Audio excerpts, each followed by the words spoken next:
And what is done here is by changing your energy in meditation, changing your energy by being in a flow state daily, whether it's in the morning or at night. When you practice being within your own body, when you get ghosted the next time on that social media app, it's not going to matter, because you can go back to this state of being within your own energy and body and focusing on elevating yourself, elevating your character, being great, being attractive, being worthy.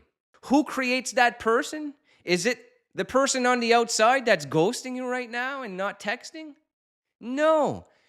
Who creates that person is you, the conscious observer. And when we observe the old program, we move away from the program and we become greater.